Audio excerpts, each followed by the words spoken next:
Where do I start with Grand Theft Auto 5? Usually I like to say behind the scenes stuff, but honestly, at this point that'd just be talking about GTA Online, and I only plan to bring that up once. I want to talk about gameplay instead. You guys cool with that? Because I've been playing the GTA series since 3. Well, that's not true. I've actually played the old ones. I don't know which ones. Don't ask. Top down. I don't know what they were. They were a friend's copy. But I've been into the GTA series since 3. And, I love playing through Vice City. I love playing San Andreas. I dive into 4. Blah, blah, blah, blah, blah. Picked up 5 on the PS3, actually. I was completely down for the series. But GTA 5 is the first time I've ever not had to have a giant asterisk next to enjoying the gameplay. I know what you're thinking. You're stupid and terrible. I personally think GTA 5 has the best gameplay of the GTA series. Let me start by asking you guys a question. I want you to think about the GTAs. 3, Vice City, San Andreas, 4, and let's go ahead and throw the stories games in. Liberty City Stories and Vice City Stories, okay? Now, in those games, there's that one mission, right? And it's just every time you replay it, oh my god, I gotta play this mission. Sometimes you might put the game down when you get to that mission. Sometimes you just kind of muscle through. But there's always that, I'm up to this mission. Or, I'm going to have to play through that mission. Right? I bet a lot of you know what I'm talking about. Now, I'm not naming any specific missions because I've noticed it varies from person to person. Some people think it's, this one, or something with this one. And it varies across games, obviously. But there's always at least one, right? And that's true for me, too. All the way up until... Well, that's not true. That's true for me up to 4 vanilla. Lost in the Damned and Ballad of Gay Tony, there's none of those in that. But up to 4 vanilla, there's always at least one mission. There's none of that for me in 5. There's no point in which I think, oh god, I have to do this mission in 5. They're all fun for me. And that's the simplest way I could explain why I enjoy this game so much. But I got other evidence too.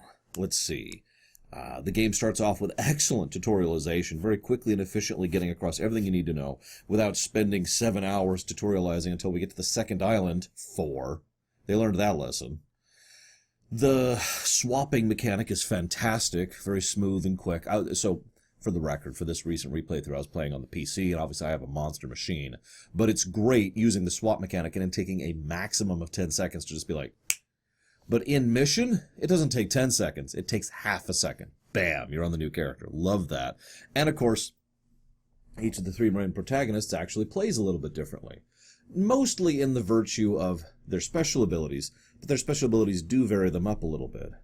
We've got the inclusion of the personal vehicle system, aka a vehicle that'll spawn with you as you finish missions or as you switch to a character. You could always save cars at, garages or whatever, and you could insure them, or maybe you could buy them, depending on the game. You could just steal them, obviously. But it was nice to finally have a car I could actually care about and invest in, which, funnily enough, comes along with the car customization options. Being able to not only tune it up to be much better, but make it look like your own. Everybody knows, right, that, you can have the gear that has really good stats, or you can have the gear that looks awesome. Which one you gotta pick, right?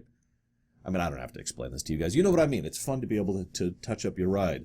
I like to put on the neon lights underneath them and make each one a color of the character. So Franklin's is green, Trevor's is orange, and Michael's is blue.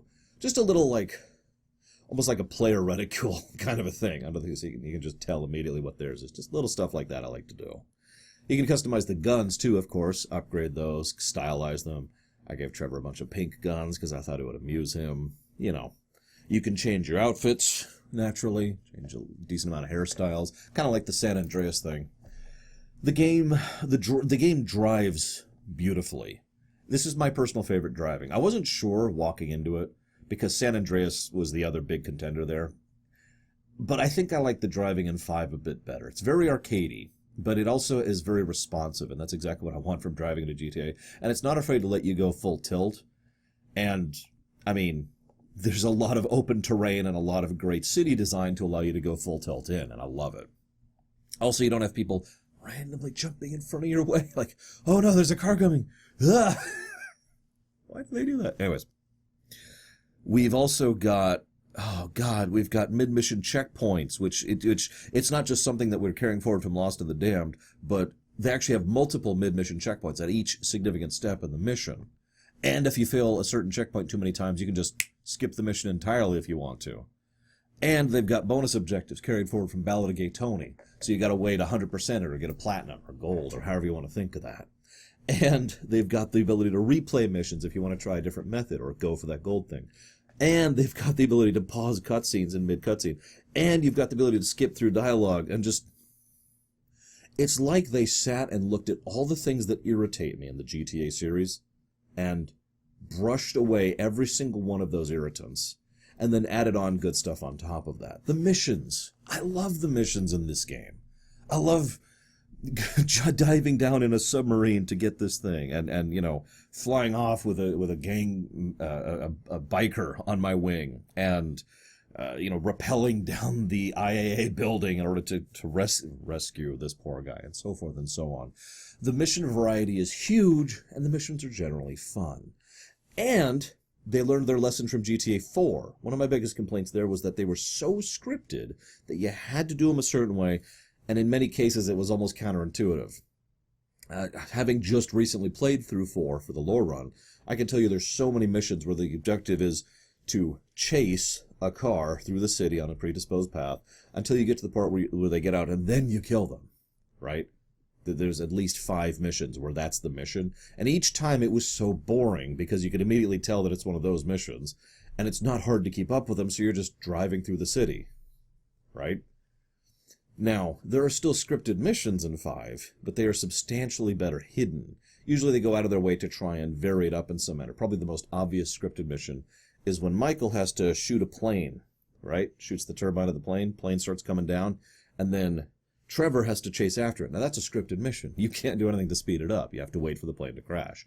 But there's a lot going on, and they've designed a lot of the traffic around the path you're supposed to be taking at a given point in time to help hide the fact that it's scripted. You have stuff to do. Oh, by the way, there's music. I know what you're thinking. Lore, you've lost your mind. There's always been music in the GTA series. Only on the radio. GTA 5 finally introduced in-game music, custom music designed for the scene or the mission or whatever. When you're planning a heist or when you're scoping out a thing or when you're doing a prep thing or whatever, most missions have music that's not actually the radio. So that when you're running around on foot shooting a dozen cops because they're coming after you because you just knocked over an armored truck, you have music that can be playing.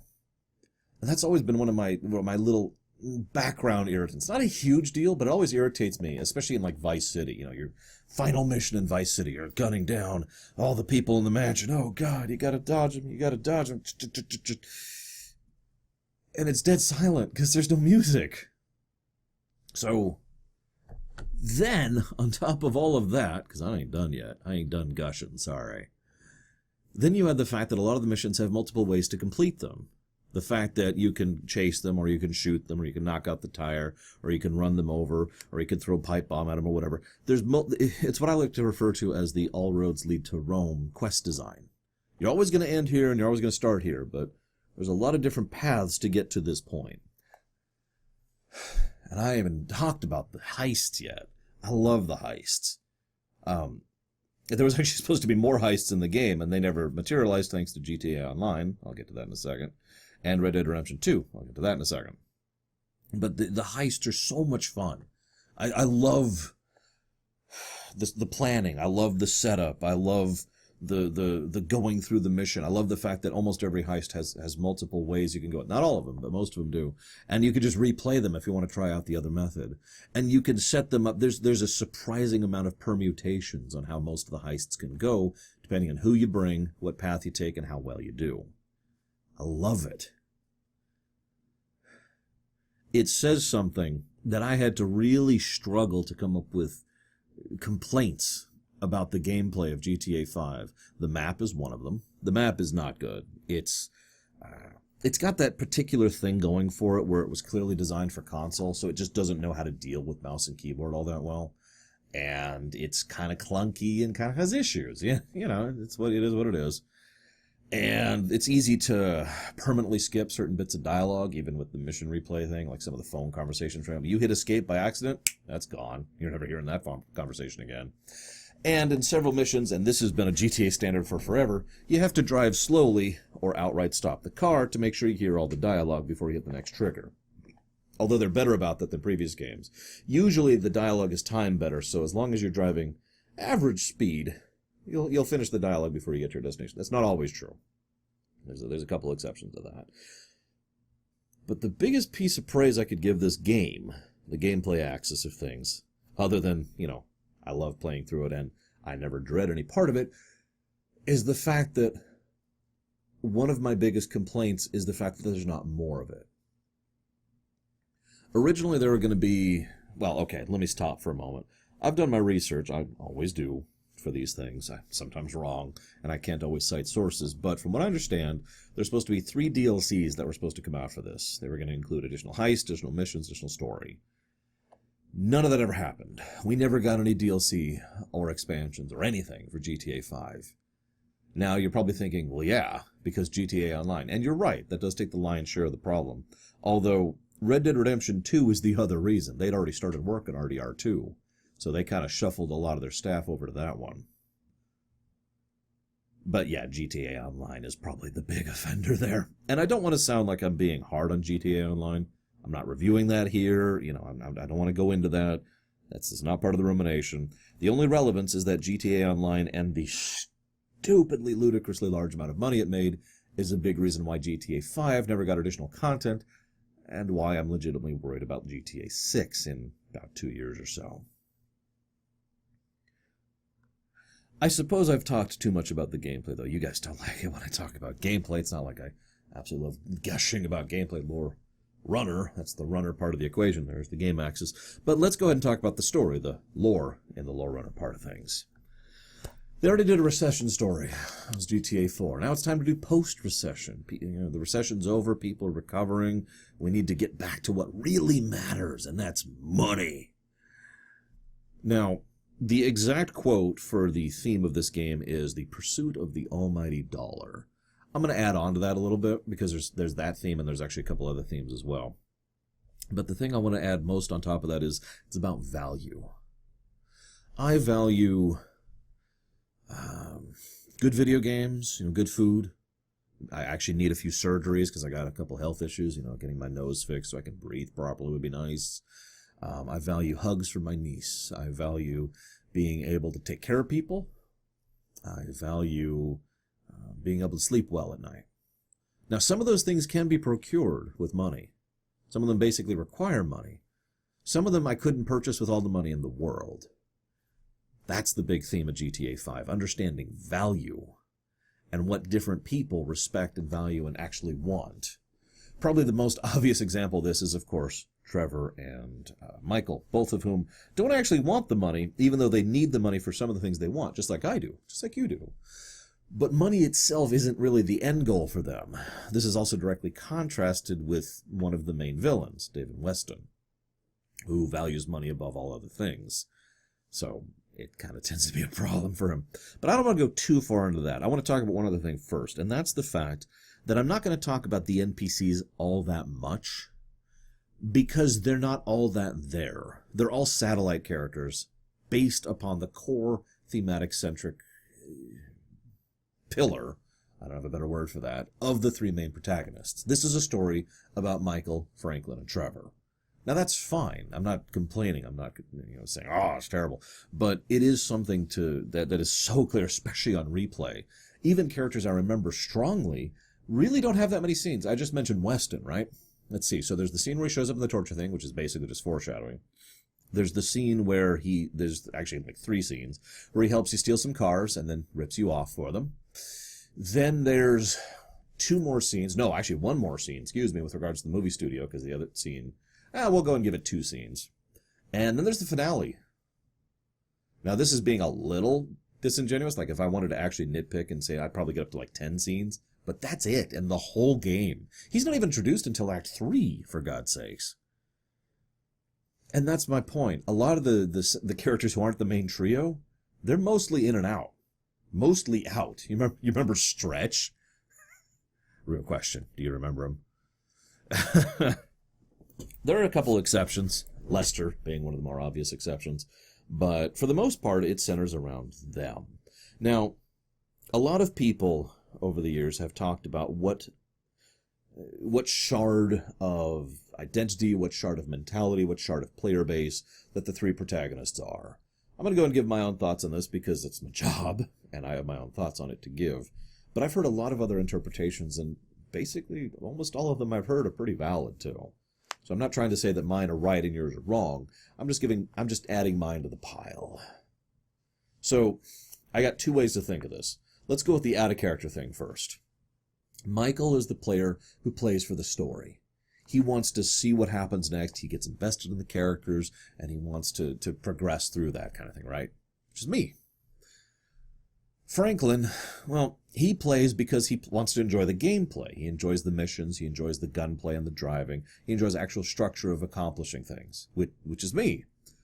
Then there's Trevor, who enjoys just running around, screwing around, and blowing stuff up, and just generally mayhem, which is me. I'm sorry, dumb joke, but it's true. I am actually all three of those perspectives, but I've seen plenty of other players who fit neatly into one of those three categories, and I'm curious which one or ones that you fall into. There's another way to look at it, too, though.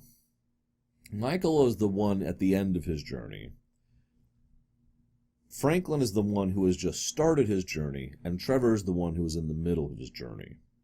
Now, you might think, well, hang on, that doesn't quite line up with what you're about to say. And first of all, what are you doing reading my thoughts? But second of all, it kind of helps to showcase one of the other smaller themes about the work. That the journey doesn't really end until it's actually ended. You don't reach a conclusory point and then your story just stops. Maybe one arc is finished. Maybe one particular path has concluded. But you're still there. You're still walking. You're still going. Your story goes on. See, all three main protagonists are unhappy at the beginning of the game. Trevor, actually, if I can be so bold, all three of them are not only unhappy, all three of them are stagnant. They've become sedentary. They're just kind of whatever. Trevor has certainly been doing stuff, but as GTAO shows in some of the lead-up missions, all he's really been doing is very small-time stuff, not really bothering with large-scale operations, not really getting into it. His heart's just not into it. He's whatever. Yeah, go do this for me. Okay, go away. I'm going to rob this gun store. Okay, now go away. That's it. I want you to compare and contrast that from when he has two trains smash into each other so he can rob a Merryweather cargo. I mean, just the contrast is severe, right? Look at Franklin. He's just running around repoing cars for someone in what is basically a gray area of legality. They got paperwork, but ultimately there's some... They could probably be... that is to say, Simeon, or however you say his stupid name, could probably be taken to court over that one. I'm sorry, I don't mean to say the name is stupid. He's stupid. I don't remember how to pronounce it because he leaves the narrative very quickly. By the time the first heist comes up, he's gone. And canonically, he's killed. But let's not get into that. Then you have Michael, which is the most obvious one. There's this scene which really helps to establish him. He goes out to the pool, and Tracy and Amanda are having a shouting match. And he just goes, and he just sits down, puts on his headphones, grabs some alcohol. It's the beginning of the day.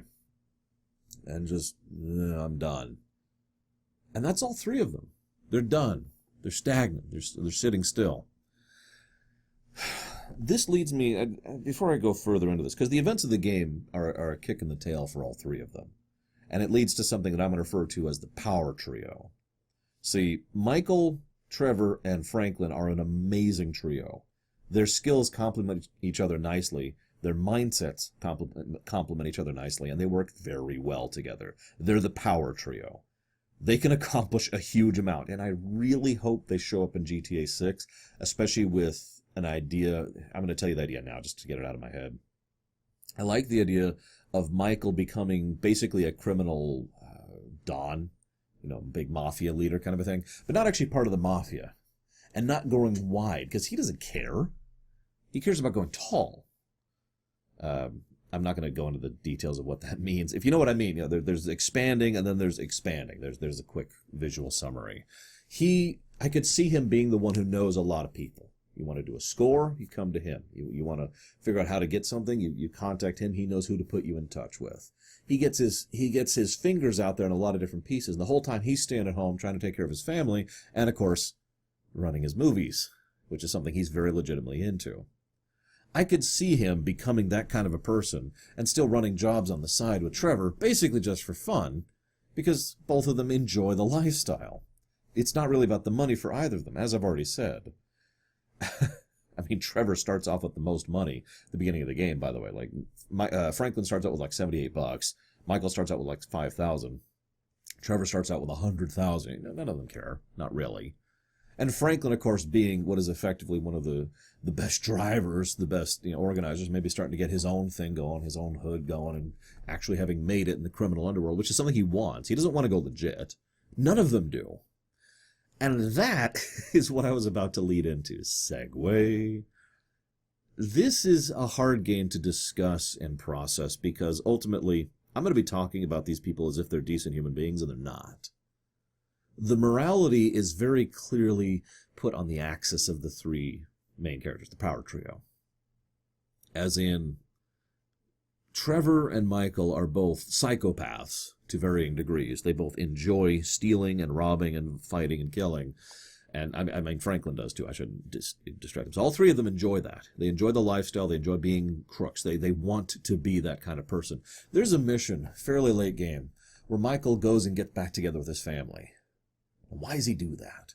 What makes him succeed there where he failed earlier? I'll tell you exactly what. Because he's openly a crook. He wanders around basically like a mafia don. You got a problem with me? Okay, I'm going to threaten you. You don't respond to the threat? I'm going to hit you over the head with a laptop. His own wife says, will you just hit him, Michael? He actually does push and is that kind of a criminal. That kind of a criminal kingpin. He even rants at Amanda that if you try to send me all the cops, I'll put you in the ground just like the rest of them. Now, I don't think he 100% means that, because he does love Amanda. But my point is, that's the kind of person he is, and the family responds positively to that. And from that moment on, when he finally starts being honest about it, that's when they all start to respond more positively to him, and his family life gets better. And there's a lot of evidence, I'm not going to go down the list here, I did it during the lore run, that Amanda wants to be the wife of a kingpin. That she wants that kind of a life. The best piece of evidence I could give is while you're going on the mission to Northampton, there's, as you're driving along, you can hear Michael, like a flashback in his head, of Michael arguing with Amanda about why they have to do this. And we don't hear her side of the argument, but everything we hear is that he is trying to convince her of something that she obviously isn't into. She didn't want to leave the game. So, the game also goes out of its way to try and make it so that Michael and Trevor and Franklin are in the right, gotta definitely put that in quote-unquotes, by virtue of the setup of things around them, that they are more correct, more morally correct than everyone else around them, which is really sad when you think about it. But that is how the game is structured. And I was thinking about this, and it kind of clicked with me, because how do you make it seem acceptable, morally acceptable, to be a criminal? Well, it's easy, right? First thing that occurred to me in seconds, you make the government corrupt and evil. Oh. Who are the main antagonists? Haynes and Weston, an FIB agent and a corporate mogul. Both who are legit, both who are on the correct side of the law, and both of whom are morally repugnant. I mean, when was the last time you actually questioned whether or not the Rebel Alliance was in the right? So while these people are not exactly good people, in the setting that this is, they are a lot more correct than a lot of other people are. And a lot of that sits on one specific thing, and that's honesty. All three of them, all three of the power trio, when they start being honest about themselves, to themselves, and to everyone else around them, things start going substantially better for them. Things start improving. Sorry, I'm just checking something. Things start improving substantially for them. When Michael finally accepts being the kingpin, who's also a movie producer, sorry for being redundant, His family life improves. He's a lot happier. He connects with people better. When Franklin finally accepts just being the guy who likes to run jobs and wants to actually be on top of things and, move his way up the ranks, so to speak, of the criminal empire, and finally leaving Tanisha behind. That happens at the very end of the game. And one other thing I'll get to in a minute, things start going a lot better for him. Trevor, when he finally accepts and admits that he really gives a damn about Michael, and that what he really wanted was his friend, and that lack of that connection of one of the only people who he really connects with, and, important, who isn't afraid of him, that's a key moment right there. And he starts doing a lot better, and he's a lot happier. And in the C ending, of course, which is the canon ending, by the way, everyone makes it up, and everyone happy, joy, blah, blah, blah, right? It's portrayed as a good thing. This leads to something I want to share, and I even wrote down that Mr. Red, one of my viewers on stream, he actually is the one who posited this idea. One of the other themes, I've gone through like 3 themes so far, is letting go. Michael needs to let go of the lies and the past and the nonsense. Franklin needs to let go of the hood and Tanisha. Trevor needs to let go of his own bitterness and anger, and of course Brad, and what he thinks was there. And in all 3 cases, there's a little bit of letting go of the past, too, just in general. Which is funny because it ties up neatly with GTA 4, doesn't it? But I don't want to get off on that one. I don't want to gush too much about this game, for I have much to gush about. The satire does go a little bit too far, I think. Satire and parody is a hard thing to do, and a lot of the things in this game aren't funny to me. The game itself, the core missions, tend to make me laugh more than not, and a lot of the dialogue is just spot on and fantastic. But most of the actual deliberate parody elements do not. The news reports, the websites, the adverts, none of that works for me in this one. It's too just, hey, look, here's something that Facebook is actually doing. Isn't that funny? No, that's just Dilbert at that point. It stops being amusing to me, and I think they tried to push the envelope. Or, that's the wrong way to phrase that, because that was mentioned on stream, too. It's like they were trying to push it towards being more severe, more extreme, and I feel like it fell a little bit on its face as far as the parody element. That is one way I would say GTA 5 is demonstrably worse than most of its predecessors, going all the way back to 3. My opinion, of course. Probably also doesn't help that this game, which came out in 2013, is still topical today in many of its elements of, hey, here's something in real life. Isn't that funny? Anywho, I'm looking at my notes here. Like I said, I'm kind of jumbling around because it really is all about the big 3. The money theme. Let's get back to that. At the beginning of the game, Michael goes to a therapist who is a fraud and a hack. I shouldn't even call him a therapist. He's a shrink. I want to use the insulting term there, because Michael's flinging money at him and getting nothing out of it in return. Because money doesn't solve the issue. Money doesn't always solve every problem, right? When he finally has the big argument and he's honest with himself, then it starts working out a little bit better. Another example of that is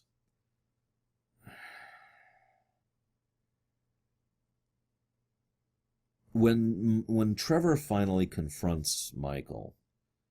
He walks in. By the way, that scene is one of the best scenes in the game. It's brilliantly directed, brilliantly written, brilliantly scripted. There's incredible tension in the air, and it also neatly gives a perfect excuse for why things didn't explode right then and there. Tracy.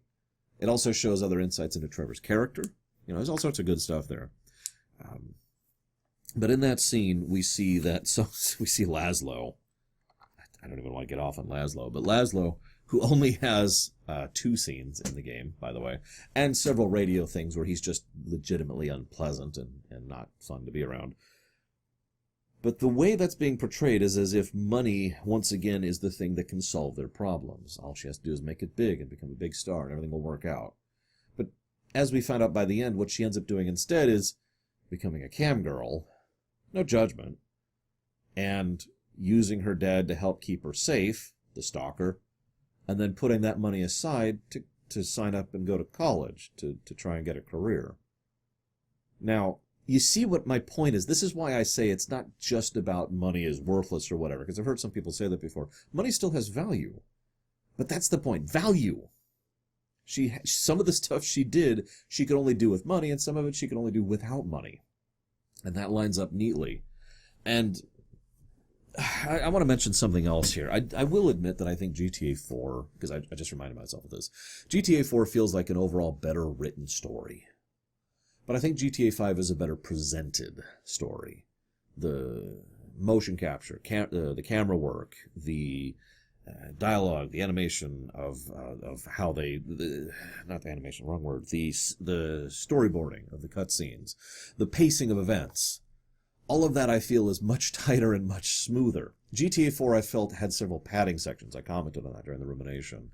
And I felt like it kind of started and goed at several points. 5 is very smooth throughout, even if it has an overall weaker story. But I will give 5 this. One of the other scenes that works really well for me, and I know this is going to sound strange, is the torture scene. Because while the torture scene does get a little preachy, and it does, not in this torture scene, but the scene immediately following it when Trevor gets preachy. But the scene is portrayed exactly as what it is. Horrible, unpleasant, brutal, and ugly. A comparison I made several times on the stream was to No Russian over in Modern Warfare 2. I'm not going to discuss that, but if you're aware of what I'm talking about, you can probably see why I make this parallel. It works for me specifically because even though it is a horrible and difficult thing to do, and anybody who watched the stream could tell, I was literally flinching at times just going through it. I guess that says something about me, that a video game can affect me that much. But it was just, ugh. But still, the point is that it was not being in any way glorified. It was not being portrayed as if some kind of thing. It was saying, this is horrible, and this is why this is happening, and this is wrong. It was effectively a message, but it's a message that was very well told, in my opinion. If you disagree or agree, I'm curious what you think. Please feel free to put it in the comments. But I do want to mention one other thing. The scene very effectively establishes Haynes, who actually has a far more scenes than Weston, despite being ultimately a far less relevant villain to the overall story. Haynes, the simplest way I could put this is, there's the poor guy being tortured, and Haynes doesn't ask him a question. He just says, go torture him, loosen him up a bit. Then after the torture happens, he decides, okay, now I'm going to ask a vague question. A very vague question. He didn't even ask the guy what he wanted at first. He just said, all right, tell me about the Azerbaijanis, which is just an incredibly vague question. He doesn't care. He's just having fun with this. He's just enjoying himself. He's doing this. He is ruining and destroying this poor man's life basically because it's fun and because he can get away with it. And, as the game shows, and if you do your research, you'll find out that not only was the person they were torturing completely innocent, but so was the guy they ended up having killed. So they destroyed 2 people's lives for absolutely no reason whatsoever, other than Haynes's jollies. And after he's done, I'm going to go play racquetball.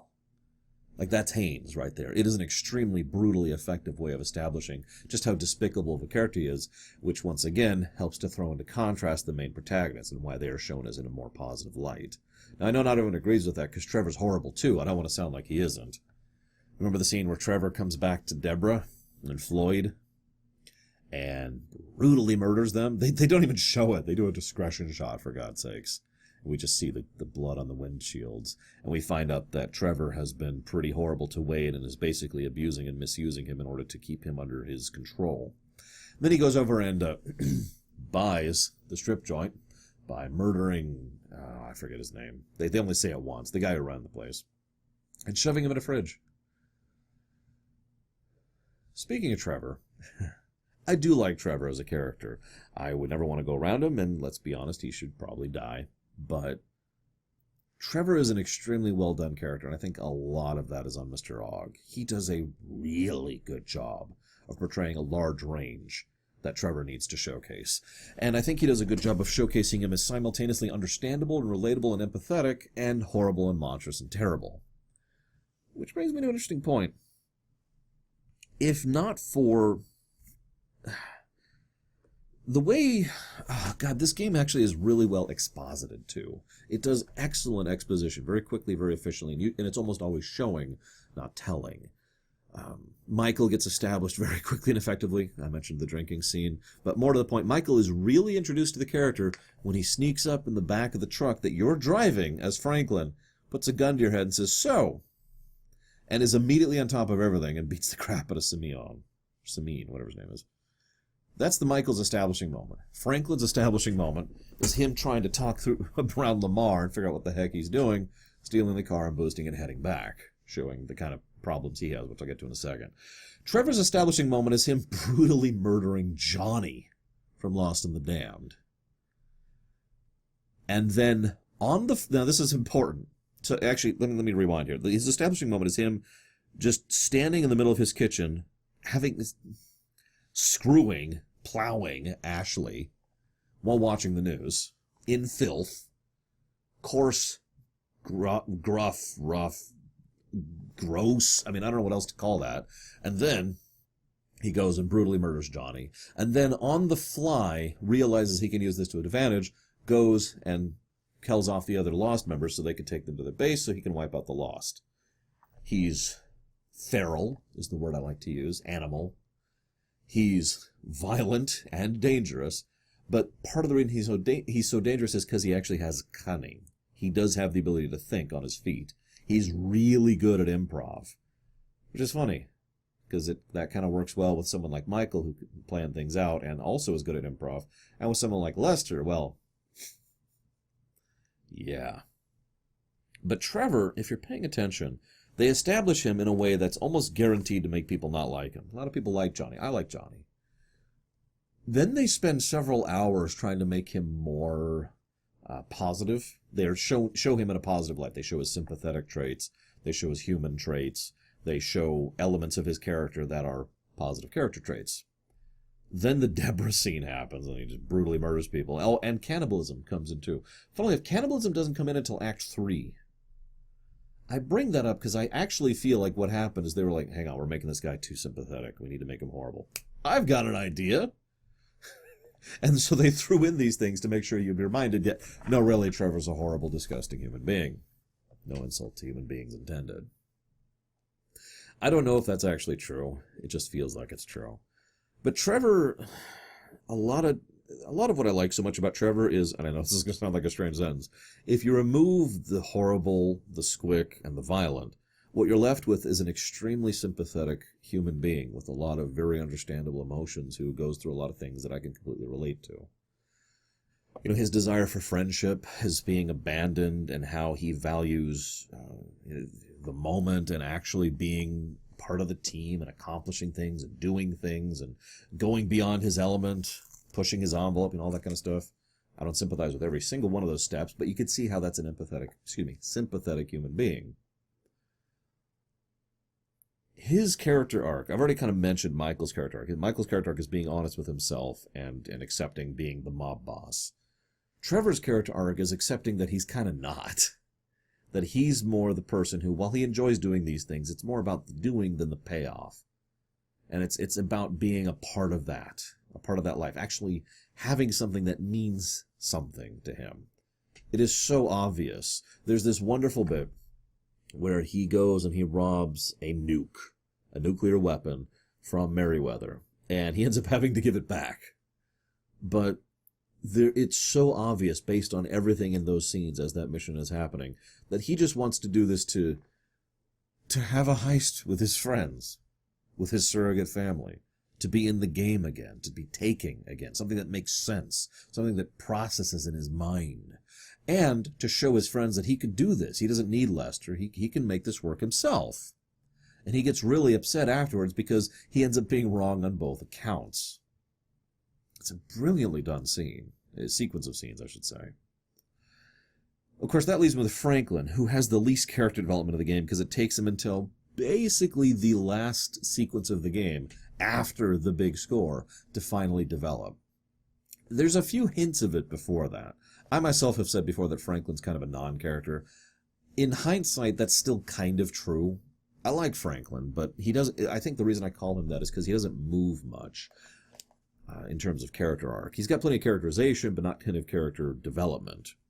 But his big shtick is that he can't say no. He just does whatever people tell him to, and he just kind of goes along with whatever. He's a follower. He feels like he wants to be a leader, and whether he actually does or not is a little more debatable. I would say he probably doesn't actually want to be a leader. It's more like he wants to be the kind of person who makes his own choices. But he spends the whole game doing whatever people tell him to, all the stranger missions, and every time, one of the main team tells him to do something, or Lamar tells him to do something, he just kind of goes along with it. And half the time he's like, oh, what am I doing? Why am I so stupid? But he still does it until he's given the options. So the options kind of really ties this in, A, B, or C. Now, based on construct, we can tell a few things. For those of you not aware, there was originally supposed to be a fourth ending, which kind of got ejected. But C was originally repurposed into being killing Franklin, and you'd play as Lamar for a bit. That was ejected, and at that point, from what I understand, asterisk, it looks like the endings were restructured from bad ending to normal ending and good ending, the three. The bad ending is when you kill Michael. Everything makes that clear. Trevor never talks to you again. He's gone. He leaves the narrative. And Michael's dead. And it's made out to be a horrific thing. Michael's finally gotten his life back in order. His girl's going to college. He's so excited. He's happy to see you. You decide to kill him. It's this horrible betrayal. His family tells you to get the hell out of Dodge. Everyone hates you for it, and you don't get jack out of it. And none of your problems are solved. So that's the bad ending. Killing Trevor is the normal ending. Let's be honest. Killing Trevor is probably a good choice for this setting. However much I sympathize with the character and the actor being amazing, the flat reality is that Trevor should probably not exist anymore. So taking him out, sure. But at the end of it, you'll notice that they go back to the lies and the deception rather than being honest with themselves. Both Michael and Franklin do that. So that kind of shows that they've not, they're kind of getting back into the rut, which kind of implies that things are going to go badly from that point on. And, once again, none of their problems are actually solved long term. It is option C that really brings things to fruition, because option C is a wonderful confluence of many things. Thing number one, money doesn't buy everything. One of the other characters, I actually wrote his name down just to make sure I wouldn't forget it, from Red Dead Redemption. Leviticus Cornwall. You remember him? RDR2, specifically, I'm pretty sure. Yes, I am right. I can even picture the scene. Devin Weston's a moron, because not only is he super rich, and he thinks money can buy everything, but he thinks he's so above it that he doesn't have to pay, for no other reason than because screw you. He's literally a troll, like an internet troll, doing it for the lulz, as the phrase goes. And that's literally his motivation. And he basically gets Molly killed over nothing. And I know what you're thinking. How does he get Molly killed? Who do you think called Molly to tell her that Michael was coming? And what do you think he told her? Because when Michael arrives, she's terrified and running for her life. Think about it. Devin just kind of does whatever because it amuses him. He's like Cartman from South Park, except stupider and richer. So he thinks he can buy off everyone and pay off everything. Haynes thinks he's above it all because he can just kill whoever and use them until the end of time. Stretch, who is Stretch again? But Stretch still actually lines into this. Stretch thinks that because he's OG, because he's part of this old gang, that he can just go along with things. There's this bit where he basically flat out admits, I'm going to sign you up to be a sacrifice to make things cool with, I think, the Ballast. The Ballast? Yeah, I'm right. And he just kind of expects you to go along with that because he's the one who says he did it, because he's the one with the money. He's the one with the influence, right? That's how that goes, right? You see there's another theme kind of creeping up here. And by the way, when we go after Stretch, his buddies bail on him. There's also Chang. He's actually, I don't even know why he's on this list, really, but he's there, and he's a moron who thought he could get a better deal than working with Trevor. And he thought he could throw money and men at things, and he is wrong all 3 times he tries to do that. See, there's one exception here, and I want to share this exception because it helps to bring this theme into focus, the attached theme to the value theme. Martin Madrazo, who's the criminal kingpin of Los Santos, he's the one who built Wide. He lives through the events of this game. Why? It's because he understood value and he respected personal power. He looked at the power trio, and what does he do when Michael tears down his house? Hits him with a bat once and says, pay for this. Okay, that's actually pretty reasonable. Doesn't kill him, doesn't threaten his family or whatever, just says, make this straight. And when he does, we're cool. Then, later on, they go to meet him, and he's like, hey, I want you to do this thing for me, for a favor. And they're like, okay, sure. And then, they kind of get kicked out of town. But when a peace offering is offered of the statue and his wife being returned, he accepts it. He decides that the best possible thing is to stay as far away from the power trio as he can. And that's smart. Because he knows if he tries to go after them, that has a dice, that's a coin flip at that point. They could either succeed at killing them, problem solved, or fail, in which case he's dead. He understands that value of personal power, and how personal power always trumps political power. And that's part of the reason I call them the power trio. Because they just kind of, with their unique skill set and connections, they just kind of push their way through whatever's in their way. That's ending C in a nutshell. Oh, okay. Yeah, we'll go after this guy and this guy and this guy and this guy, and we'll take them down, and all their problems are solved. And funnily enough, like so often happens with Krennic-type characters, no one seems to care that they're dead. In fact, one of the funniest things is after you kill Weston, I forget his name, but the guy in charge of Merryweather is basically like, hey, thanks for that. We're going to do this. We're going to leave you alone, and you're going to leave us alone. Please leave us alone. That's the problem with people who don't understand value. Someone like Weston, he's the best example of this. Someone like Weston thinks he's above it all. But the moment anyone decides to push him, they're gone. One of the analogies that I like to use here is rebellion. Get that Star Wars thing building up again. But no, really. Historically speaking, people in power have the ability to push people. Because people don't want to take up arms. I mean, that's tiring and expensive, and God, I gotta get up and grab a pitchfork, and okay, I'm being disingenuous, but it is legitimately a difficult thing to do, to get started on a revolution or a rebellion. But what tends to happen, what has tended to happen historically, is those in power, those in political power, will always push that too far. They'll abuse and misuse and be oppressive and be corrupt until finally people have had enough. And when people have had enough, well, then they say, okay, now I'm going to do something about it. And all it takes is one person or one group who's sufficiently sick of it to be able to say no and start things. There's this wonderful line, I'm not going to quote word for word because I don't like cussing, but it's a line Trevor says. I want Weston to see exactly what happens. I want Weston to see that all his money in the world cannot save him from one person, himself, who thinks he's a dick and just wants to kill him. Because once you push too far, nothing's going to save you from that. It doesn't matter how much money you fling at it. It doesn't matter how much connection you have or political affluence you have. And that is, of course, an understanding of value. One of the other big themes in this game is loyalty and being able to work with people and, maintaining good connections, right?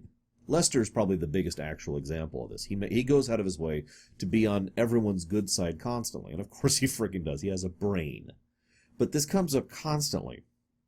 When they do the jewelry store heist, everyone just goes their separate ways, knowing they're going to get paid. Why? Because Lester and Michael have the rep that there's no question that they're going to pay. There's no treachery here. There's no David Weston going on here. They know they're going to get paid, and thus there's no problems. There's no drama. Right? That's value, the value of loyalty in that case, the value of being a professional. Another thing that the game kind of touches on is the difference between people who are pros, like the power trio, and people who are not. Probably my favorite example of that is the raid where you go in with Dave and Haynes, and they're both bumbling idiots, and Michael and Trevor are the one who are actually accomplishing things the whole time because they're actually better at it than the FIB members. God, that's sad. But that's why I bring up Madrazo. Sorry, get back to him for a second. Because he survives the events of the games because he recognizes the value of the power trio, and he recognizes to leave well enough alone. That may not sound like a lot, but that makes him smarter than most of the villains in this game. I like this game. I like this game a whole lot. And I very much enjoy a lot of what it does, and I loved replaying it. I would be cool with replaying this game again in the distant future when I have time to do so. But I hope you've enjoyed my thoughts on this one. I'll see you next time, guys.